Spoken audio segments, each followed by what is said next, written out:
Tonight, it's all about high ABV whiskies, 50% or maybe a little bit higher. Not the top tier 60s plus whiskies. I think, well, sometimes it can be a little bit too much as well. So I'm sticking to the 50 plus. Welcome to the Whiskey Lovers Society with me, Gert Retief. And of course, if you like this video, give a like, subscribe, hype and subscribe, and slowly going up to that 4,000 mark. So I'm going to start off this number one, and I'm going to start off with a Edredauer 12 years old. This is the Brut de Vol. That is a sherry version, Oloroso Sherry 2011. Produced and bottled in 2023. It is 57.8% ABV. Now, a lot of people that has been following this channel also realize that I am a little bit of a sweet tooth. I like the sherry whiskeys. Pedro Ximénez for me is absolutely the favorite. Oloroso Sherry, all of those sherry type of whiskies. Now, Edredauer for me, it is one of those whiskies that I really enjoyed. I had a couple of bottles already, and I've never had one that I didn't like. So well, it is 5 whiskies that we are going to talk about today. So I'm going to slow down a little bit, pour myself only a wee dram. Now, all of these whiskies, I have done full reviews on them. So tonight, it's not really about all of the full reviews, but just sitting relaxed. And, well, I'm going to take a couple of days off and, well, enjoy myself here in Belgium. The sun sets very late. It's past 8. The sun is still there. So, yeah, it's time to enjoy life a bit. On the nose, it is just fantastic. That sweetness of a sherry cask whiskey, that mellowness that you get, that sweetness, that the raisins, that little dates, a fig note. This one is not an over powerful sherry whiskey, but it is just lovely on the nose. Taste-wise, a nice spicy heat in this one. It does shock you. That 57.8 is definitely there. Although it has been in the small wee bottle that I have, been here for quite some time. That little punch is there, that spiciness is there, that brings out all of that, well, a little shock. And then after that shock, you are left with that sweetness. You are left with that little raisin notes that you get. You get a little fig note. You get the date note, that lovely sweetness that just covers your mouth. One more sip.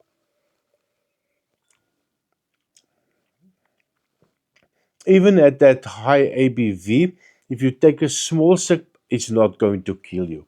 It will take water well.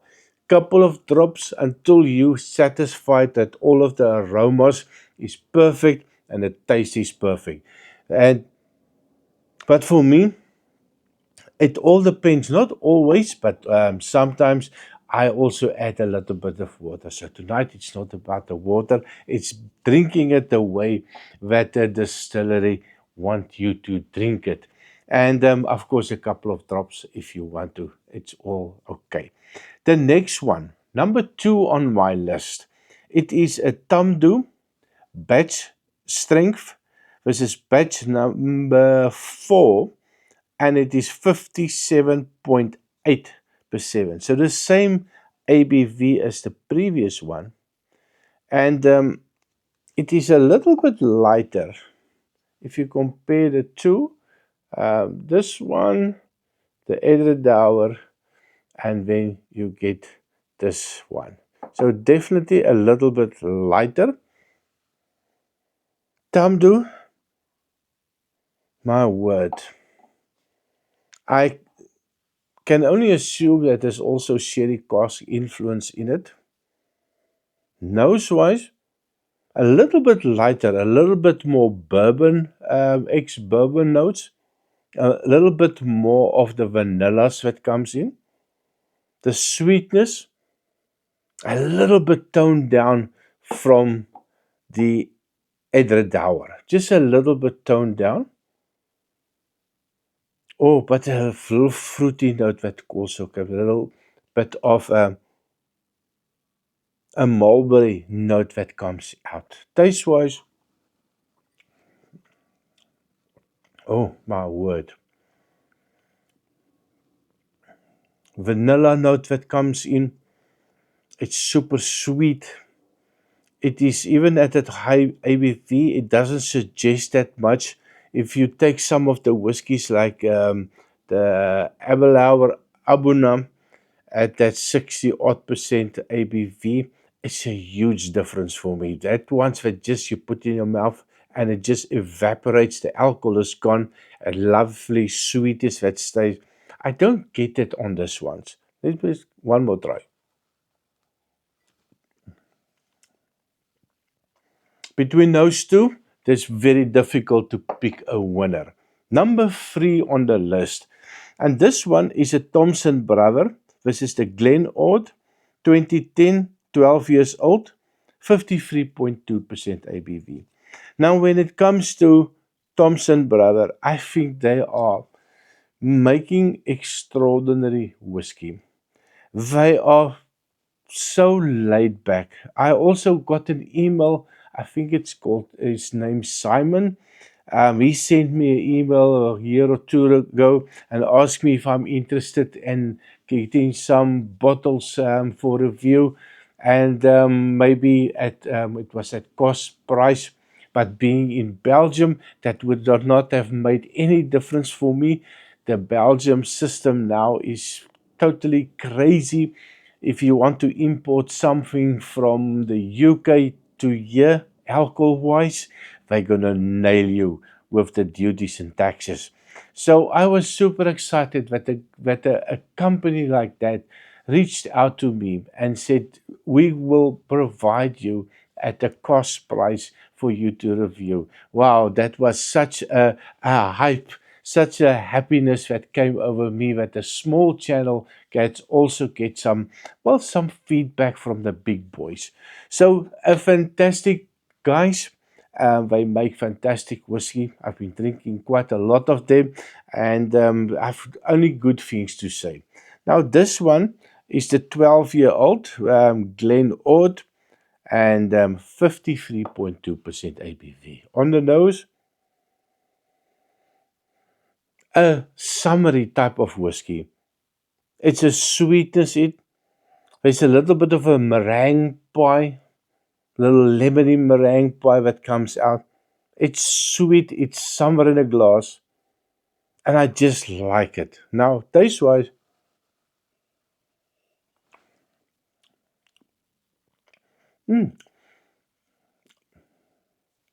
taste wise, it's really nice.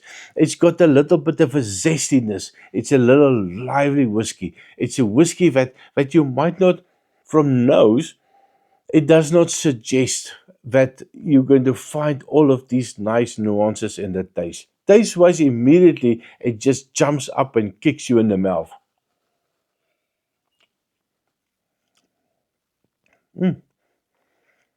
From the three, well, from the two that I've tasted already, this is the third one. This is the first one that really punched me in that 53.2. The rest of them was like it's all mellowed out already. This one has got that extra zest, that extra zing, that little punchiness. Fantastic for me to try. And I would encourage you, if you've tried this one, tell me in the comments what do you think about that Thompson brother. The second last one, number 4, it is a peated whiskey. It is 16 years old and it is 50% ABV. Kielhomen, I have a little bit of a love-hate relationship with Kielhomen. Some of them I don't really like. I don't really like the prices. I've also at some stage that, it feels like they're trying to, well, you need to pay too much for a no age statement whiskies, and they are pumping them out like it's nobody's business.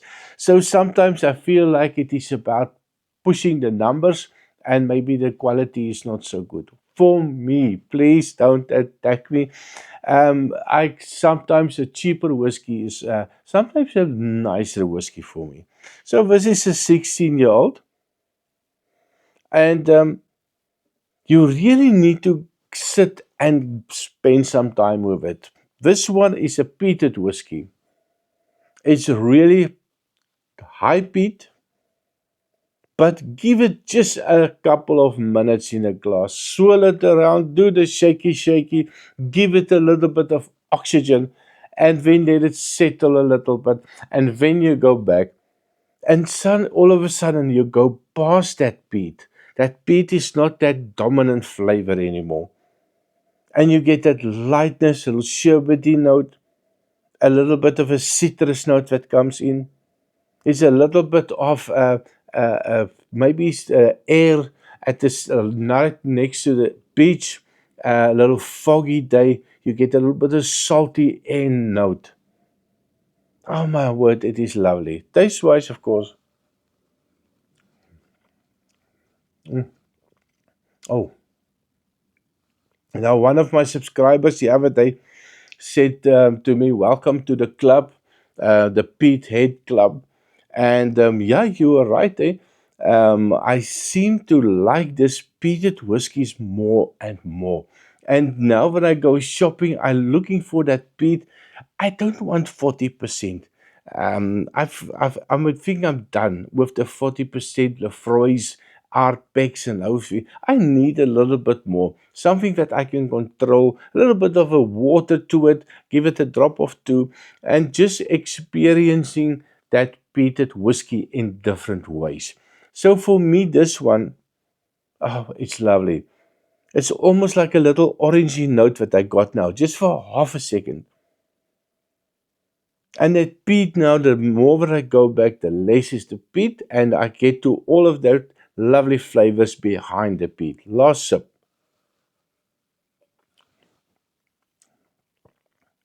You cannot fault this whiskey. I'm telling you, for that 16-year-old, when you drink it, you might pay a lot of money for it, but I think in the end, you're going to be quite happy with this one. The last one on my list. Now, this is something that I've tried a couple of them. I actually bought a new make spirit from them. I love making my own whiskey. Well, maturing my own whiskey. This is my latest creation that I have been working on. This is it's called, and I think I've showed it before. They sent you this empty bottle, and they sent you with some wood chips. Maybe you can see them there.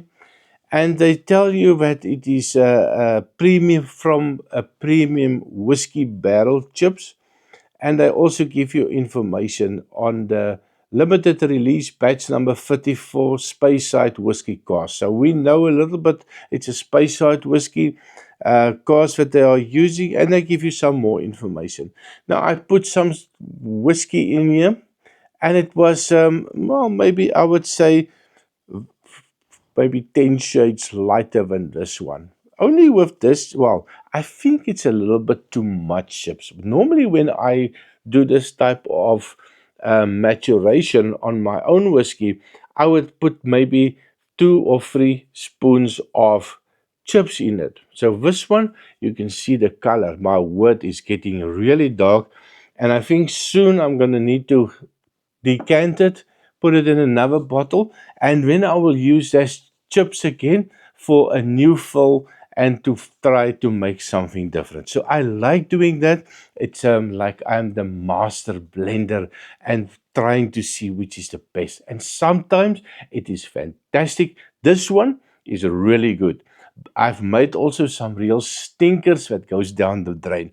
So the last one, digress. The last one is the lag. It is a Corey um, Craffy edition sherry cask, a finish a 55% ABV. Now, I'm not sure if it is for everybody. It is for, I think, now that I have another poll, that that smoke seems to have been, well, completely toned down. Now, I just had the previous whiskey, and it's feels like a little bit more peat on it than this lag. It is also very lovely, light and sweet. But taste-wise, my dear friends, it's kicking ass. it it has got a lot of flavors. It is a sweet flavors that comes out, and when you have that peat coming in, that aftertaste, it's like a savory piece of bacon that you had that lingers in the mouth. It covers your mouth. Sweet bacon notes, sweet maple syrup bacon notes that come to mind. It is a lovely whiskey. So one more try. Oh wow. So that, my dear friends, just to wrap it up, I have 5 whiskies, high ABV whiskies that will make anybody happy in my opinion. If I have to pick one, it will be very difficult because I like them all. But the Tamdu batch strength, I think, really makes a nice whiskey. And then, of course, if I have to go in a smoky side, this lag is definitely a whiskey that I really enjoy. But at every time of the day, if I really have to pick one, any of these high ABV whiskies will be fantastic. So, well, please remember to like, share, hype, and subscribe and help the channel grow. And I see you next time. Cheers.